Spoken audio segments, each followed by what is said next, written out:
Okay, see how this works. I'm going to try something new. I'm going to try to read a passage from the Bible while doing live stream. So I don't know how it's going to work. I guess I'll turn off my mic and see how this goes. So here we go. The first passage will be Deuteronomy 11.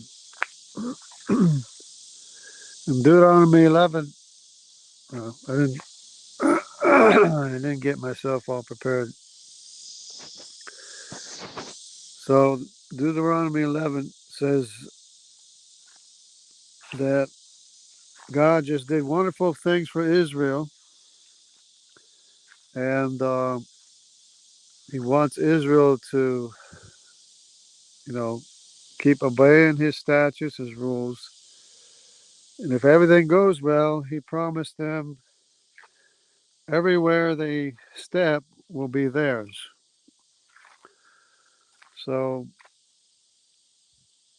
here's how it goes. You shall therefore love the Lord your God and keep His charge, His statutes, His rules, and His commandments always.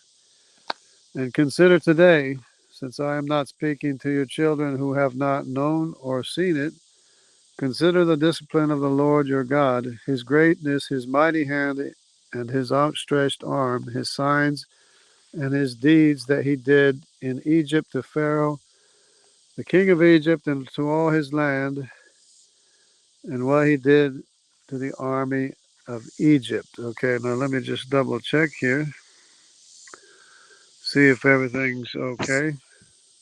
Is everything okay? I think everything's okay, right? Doing good. Okay, let me go back. Where was I? Deuteronomy. Okay. To the king and to his land, and what he did to the armies of Egypt, to their horses and to their chariots, how he made the water of the Red Sea flow over them as they pursued after you, and how the Lord has destroyed them to this day.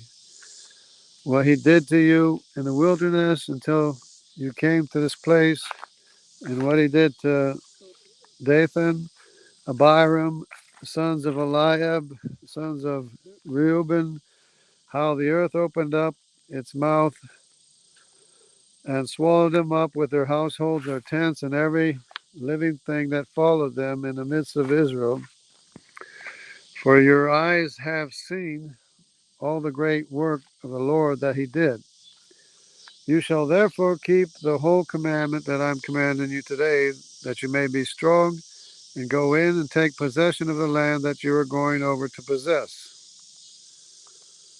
Let me see if everything's still good. Everything's still good? Shalom, damn straight. Damn straight, how you doing? Alec, is my broadcast coming in okay? Because I'm switching pages, and I guess it's still okay, right? So I guess I'll continue. Deuteronomy, reading Deuteronomy. Here we go. Okay. You will be strong and go in and take possession of the land that you are going over to possess, that you may live long in the land that the Lord swore to your fathers to give to them and to their offspring, a land flowing with milk and honey. For the land that you are entering to take possession of is not like the land of Egypt from which you have come, where you sowed your seed and irrigated it like a garden of vegetables. But the land where you are going over to possess is a land of hills and valleys which drinks water by the rain from heaven, a land that the Lord your God cares for. The eyes of the Lord your God are always upon it from beginning of the year to the end of the year. And if you will indeed obey my commandments that I'm commanding you today, to love the Lord your God and to serve him with all your heart, with all your soul, He will give the rain for your land in its season, the early rain and the latter rain, that you may gather in your grain, your wine, and oil. And he will give grass in your livestock, in your fields for your livestock, and you shall eat and be full. Take care lest your heart be deceived, and you turn aside and serve other gods and worship them. Then the anger of the Lord will be kindled against you, and he will shut up the heavens so that there will be no rain, and the land will yield no fruit, and you will perish quickly off the good land that the Lord is giving you.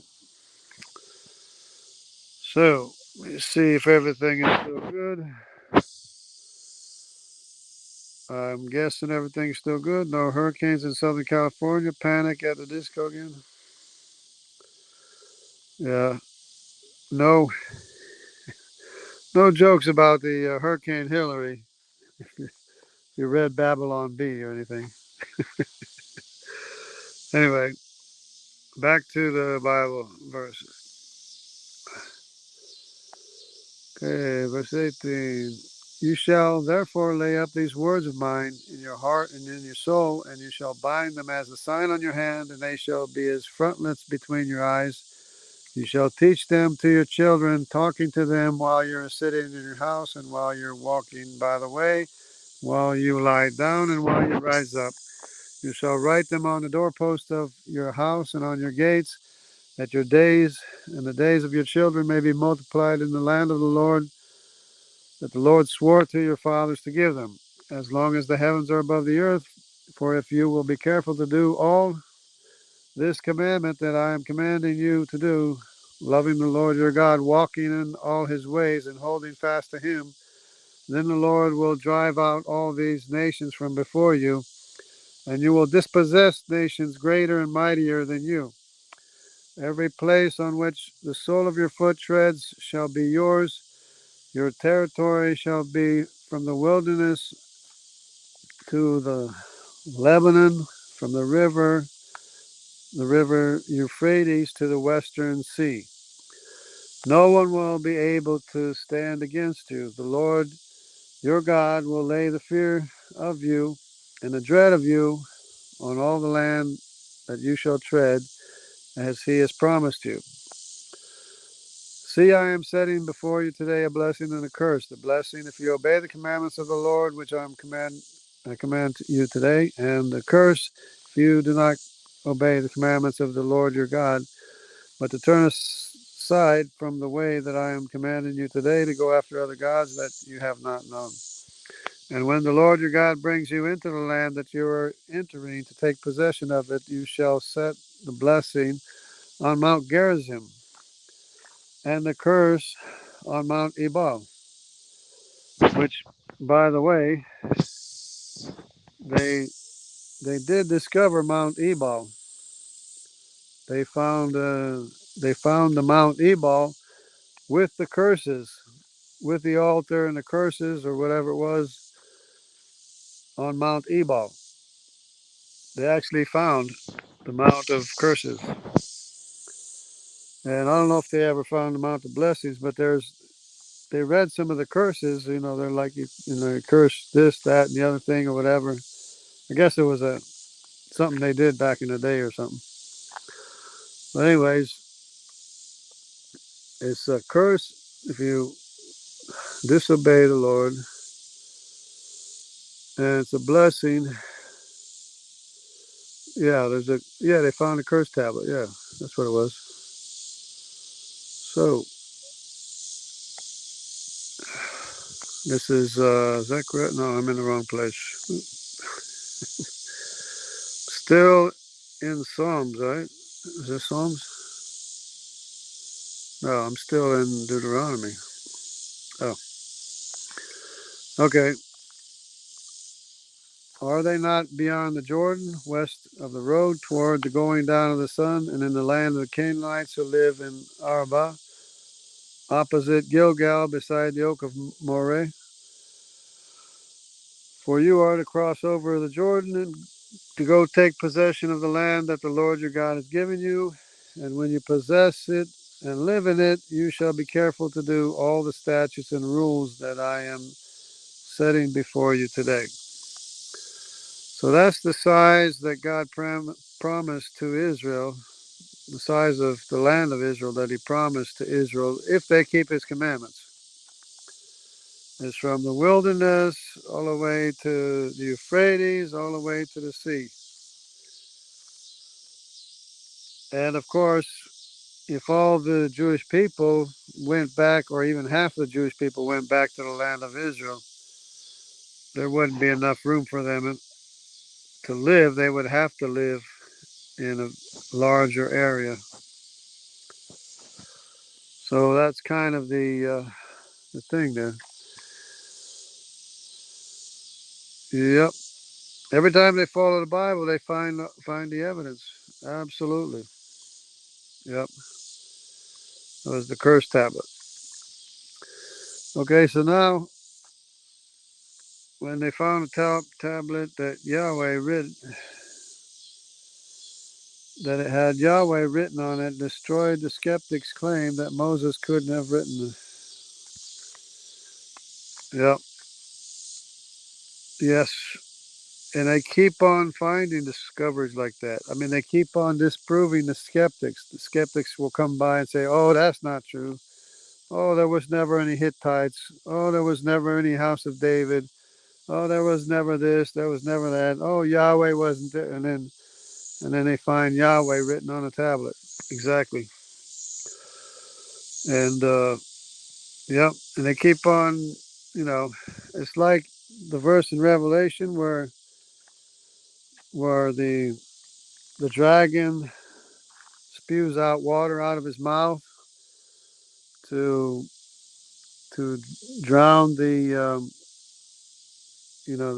descendants of or the remnants of Israel, the one who gave birth to or the woman that gave birth to the child. And the earth opened up and swallowed up the water. And so all these skeptics' claims, the earth is opening up and swallowing up all their claims. So here we go. Now we got Psalms. Let me see what Psalm says. Psalm 132. The Lord has chosen Zion. Okay, this is, of course, a psalm. O Lord, remember on behalf of David all the hardships he endured, how he swore an oath to the Lord and vowed to the Mighty One of Jacob. I will not enter my house or get into my bed. I will not give sleep to my eyes or slumber to my eyelids until I find a place for the Lord, a dwelling for the Mighty One of Jacob. We heard that the ark was in Ephrathah. We found it in the fields of Jar. Let us go to his dwelling place. Let us worship at his footstool. Arise, O Lord, to your resting place, you and the ark of your strength. May your priests be clothed with righteousness, and your saints shout for joy. For the sake of your servant David, do not reject your anointed one. The Lord swore an oath to David, a promise he will not revoke. One of your descendants I will place on your throne. If your sons keep my covenant and a testimony, I will teach them. Then their sons will also sit on your throne forever and ever. For the Lord has chosen Zion. He has desired it for his home, this resting place forever and ever. Here I will dwell, for I have desired this home. I will bless her with abundant provisions. I will satisfy her poor with bread. I will clothe her priests with salvation, and her saints will sing out in joy. There I will make a horn grow for David. I have prepared a lamp for my anointed one. I will clothe his enemies with shame, but a crown on him will gleam. So that's one passage, one verse, or one chapter. Okay. Oops. Okay. I sub to the channel. Oh, I gotta, one of these days, I gotta put Dan Straight as a moderator because I can't do it when I'm on the phone, I don't think. And I'm on the phone right now. Uh, I sub to the channel Biblical Associates Research, Digging for Truth. They are great with all the latest discovery. Yeah, I think I'm sub to that too. That's probably where I heard it from.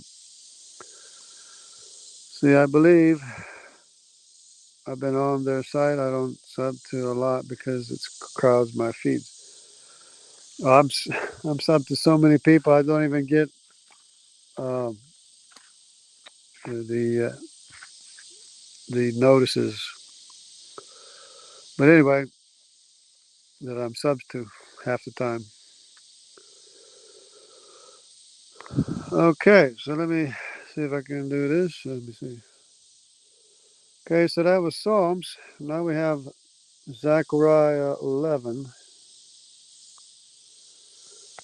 and it's open your doors, O Lebanon, that the fire may consume your cedars.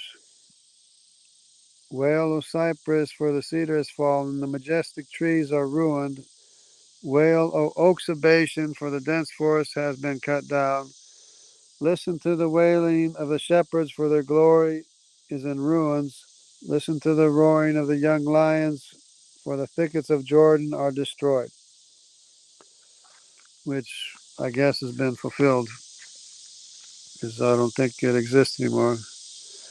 This is what the Lord my God says: pasture the flock marked for slaughter, those buyers slaughter them without remorse.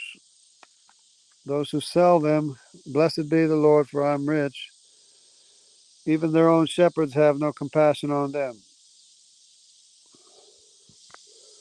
For I will no longer have compassion on people of the land, declares the Lord. But behold, I will cause each man to fall into the hands of his neighbor and his king, who will devastate the land and will not deliver it from their hands. So I pastured the flock marked for slaughter, especially the afflicted flock. Then I took for myself 2 steps, calling one favor, the other one union, and I pastured the flock. And in 1 month I dismissed 3 shepherds. My soul grew impatient with the flock, and their souls also detested me. Then I said, I will no longer shepherd you. Let the dying die, the perish, and let those who remain devour one another's flesh. So next I took my staff called favor and cut it in two, revoking the covenant I had made with all the nations. It was revoked on that day, so the afflicted of the flock who were watching me knew that it was the word of the Lord. Then I told them, if it seems right to you, give me thy wages, but if not, keep them. So they weighed out wages, 30 pieces of silver. And the Lord said to me, throw it to the potter. This is a magnificent price at which they valued me. So I took the 30 pieces of silver and threw them to the potter's house of the Lord. Then I cut into my second staff called Union, breaking the brotherhood between Judah and Israel. And the Lord said to me, take up once more the equipment of a foolish shepherd, for behold, I will raise up a shepherd in the land who will neither care for the lost, nor seek the young, nor heal the broken, nor sustain the healthy, but he will devour the flesh of the choice sheep and tear off their hooves. Woe to the worthless shepherds! May strike his arm, his right eye. May his arm be completely weathered and his right eye utterly blinded. Okay, so that was Zechariah 11. I don't know what the other one is. I might Might lose my place if I look for it.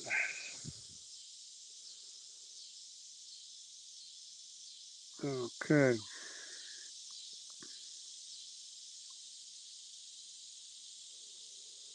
Yeah. Yeah, I need to unsubscribe from some channels probably that don't exist anymore. Okay. Trey Smith, yeah. Just put out a video on Exodus and Joseph. Starts with Egypt to bring life story. He's a great at adding so much details to the biblical accounts. Yep. I'm subscribed to him too. For I've known him for a while, a while back. They they know where to land. It's just a political thing now. Yeah. So somehow I think I must have lost my way. I don't know if I can find it without losing my StreamYard here. See if this works.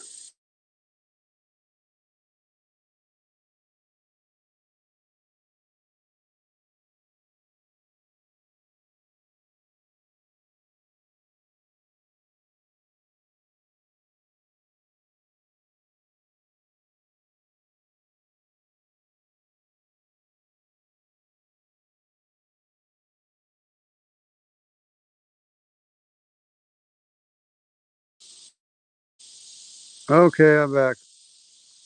I'm back. So yeah, somehow I got the wrong chapter, but that's okay. That was Zechariah 11. Now we can go check out Zechariah 12.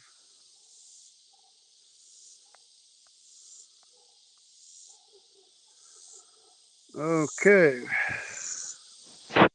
See if I'm still here? Yeah, I'm still here. Okay. All right.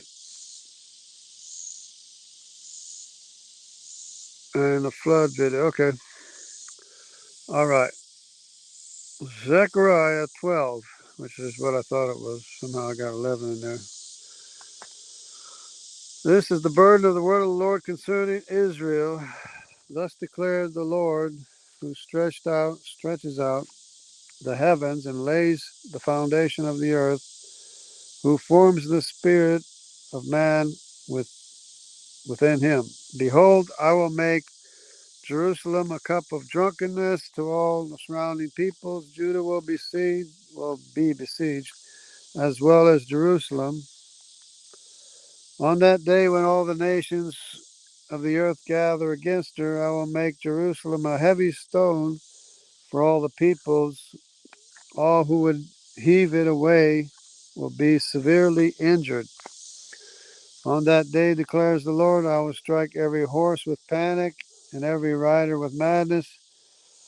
I will keep a watchful eye on the house of Judah, but I will strike with blindness all the horses of the nations.